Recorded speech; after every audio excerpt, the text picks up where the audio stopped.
Welcome, hope you're having a good day. In today's video, we're going to be speaking about how to stay fit when you're injured. Now, I've had some experience in this, unfortunately.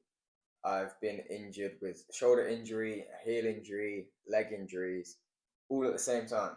And it has been really hard sometimes to keep the training up to try and stay in shape. But I've worked through ways around it.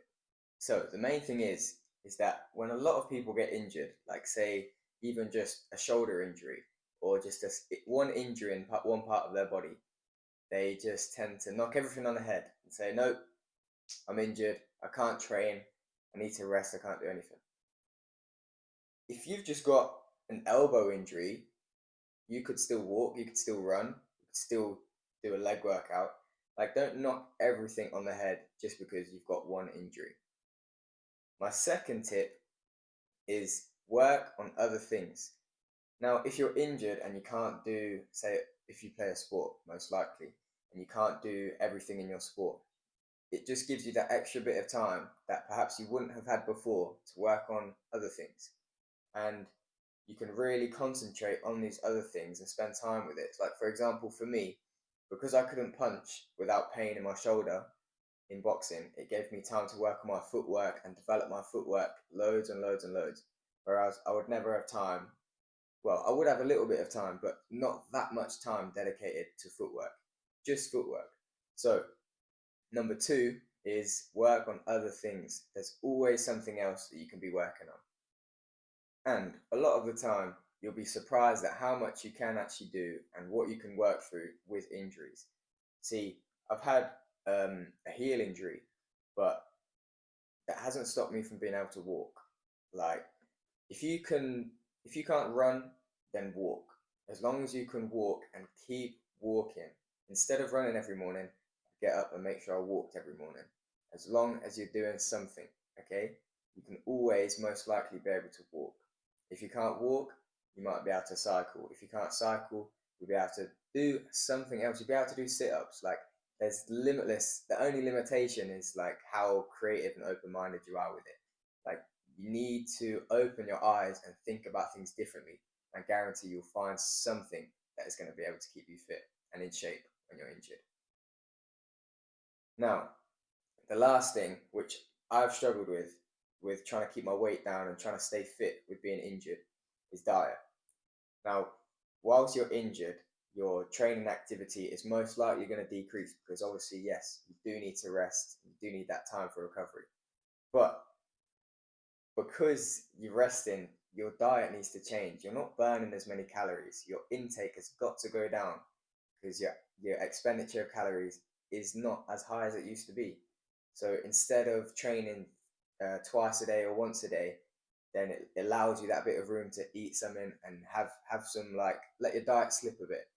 But when you're injured, it's even harder because one, you're not doing that exercise, and two, the weight gets put on so much easier because you're more inactive. So you got to concentrate on your diet. Now, diet, I'm always good and bad with my diet. I'm really strict with it. Sometimes I just let loose and I'm like, well, I'm injured anyway. Like, it doesn't matter. I get into that type of mindset. But as long as you always go back and think, right, okay, for this next week or this next month, I am going to really concentrate on my diet, and it kind of just gets your body back into that muscle memory of like how it used to be and how what weight you are and stuff like that. So let your diet slip, but as long as it always goes back to like strict diet and you're disciplined with your diet. Another thing is I've been doing to help keep my weight down when it has crept up like way too much as I've been injured. I did a few fasts. Now, fasting is just incredible in itself, but for weight loss, when you're trying to lose that weight quickly, it is just a miracle. So I've done, I think, 3 fasts whilst being injured, obviously throughout the space of a few months, and it has helped my weight and just everything stay down and help me to keep fit and still look in good shape. So I started with, I think, 30 or 24 hours, and then I went to 36 and then did 40 hours. And yeah, my last one was 40 hours. And it just helps you keep that bit of weight off. So there you have it. Those are all my tips on how I stay fit while being injured. It is a pain, and if you're watching this and you're injured, I'm with you. I know how it feels. Trust me. We will get back. We will get back to our peak fitness. That's what I miss the most. Is I keep telling myself, I can't wait till I'm back. I can't wait till I'm fit. I can't wait till I'm the fittest like I could ever be. Like, I'm so driven by that thought of me being the fittest I've ever been, and it's just holding me back so much. But we'll get there. I believe in you. Stay positive and try and stay as fit as possible when you're injured. So, thank you very much. From now on, I've got weekly videos coming out, so stay tuned. And just so it's not clickbait, stay fit. Managed to keep my abs during injury, and hopefully you can too. So, that's the end of the video. Thank you very much, and see you next week.